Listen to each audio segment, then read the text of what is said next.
RV Prepper Wayne loses his home.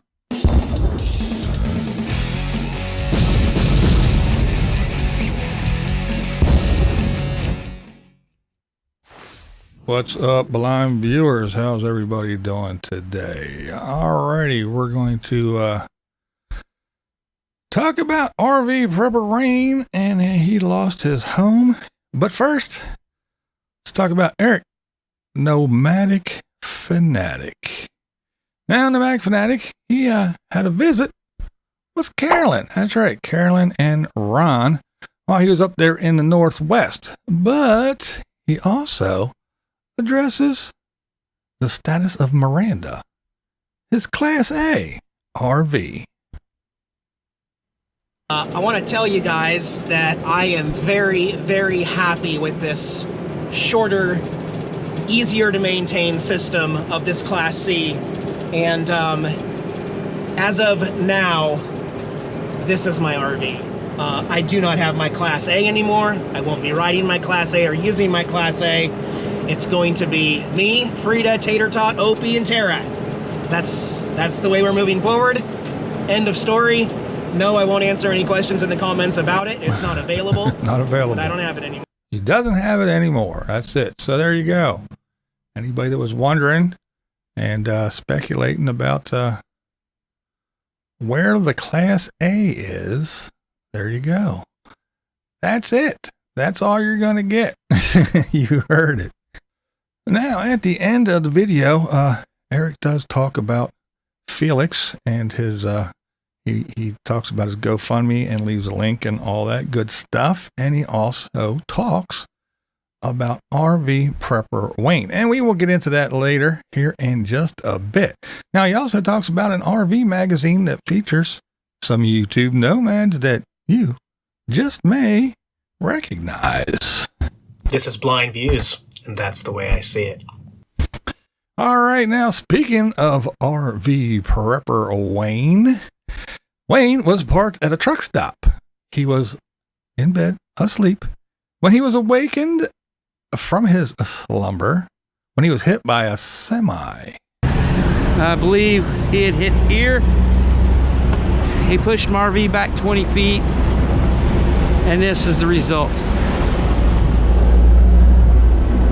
The glass, I had to pull the glass out. I went to shut that door, and this glass was just about ready to fall out, so I had to go ahead and pull it out so it didn't shatter everywhere. So yeah, that's just a little bit of the damage. There's a lot more. He walks around and talks about everything that did happen and what the damage was. He shows, I mean, it's a lot of stuff. Now, there's a lot of structural damage, you can tell. I mean, everything's pushed around and shoved, and doors are got gaps at the top and none at the bottom, and vice versa. And it's all, everything is pretty crazy. It pretty much got opened up like a tin can and tossed around like one as well. So what happens next? I'm waiting on my insurance adjuster. I know this is going to be a long, drawn-out process, but I can't wait for, 2, 3, 4, 5 months for them to figure out, oh, we're going to pay and replace it or whatever. I can't wait that long. This is my home. I can't live in this. So there you go. What happens? What happens when you live in an RV and something like that happens? You heard him. This is my home. This is my home. And this is one of the biggest things that makes me say no every time I think about full-time living in a vehicle of any kind. Now, sure, things can happen to your sticks and bricks as well, but I'm pretty sure it's safe to say that driving your home around on back roads and highways, yeah, it's more likely to be damaged than a house sitting on a hunk of dirt. You're driving, you're tired, you make a little mistake. You're home. It's gone. Thousands of morons on the road doing dumb shit. You're home. It's gone. Bounce around on back roads. You're home. It's damaged.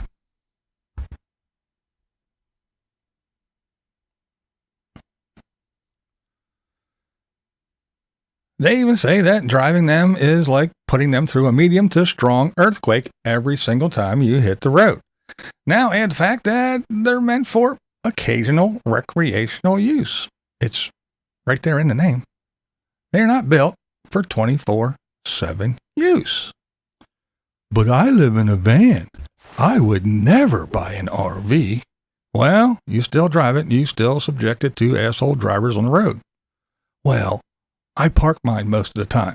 Well, how about this? Wayne was parked and sleeping. A personal note, I had 2 cars totaled and a truck damaged, all in accidents. All 3 times they were parked. And luckily, no one was inland. And they were just transportation, not my home. And that was a big enough inconvenience. I couldn't imagine being asleep in a van or an RV or anything and then being hit. Because when I was a firefighter, I saw the damage that these impacts can cause. Injuries can oftentimes be fatal. And that is being secured with seatbelts. You're just lying on a mattress on a piece of plywood. You can be tossed around like a rag doll and get seriously injured or even worse. Now, Wayne isn't the first nomad I reported on about this over the years. There are a couple more.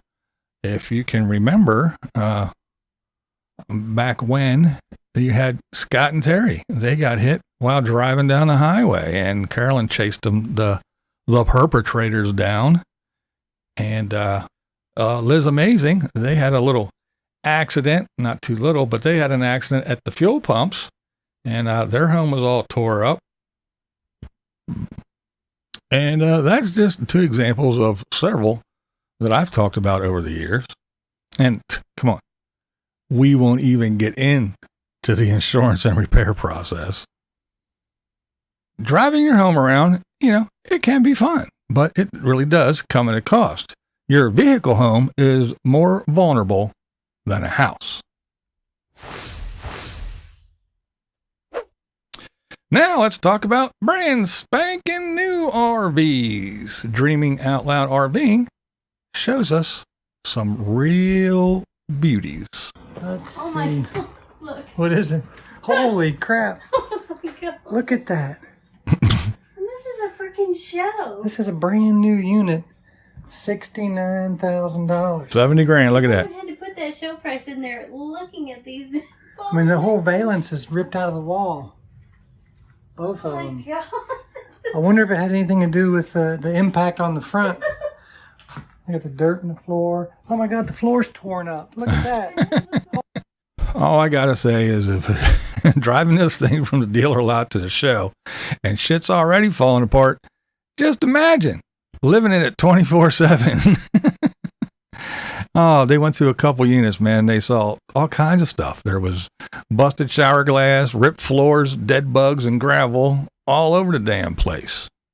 And these things are new RVs with top dollar price tags. The sad thing is that some eager morons will pay for these rolling disasters. That's not the only price they will pay.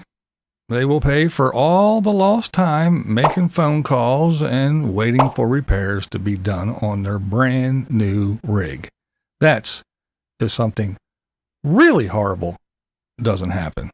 And you don't have to agree with me. That's never the point here. Yep. I'm BlindViews. And that's the way I see it. What we do here is go back.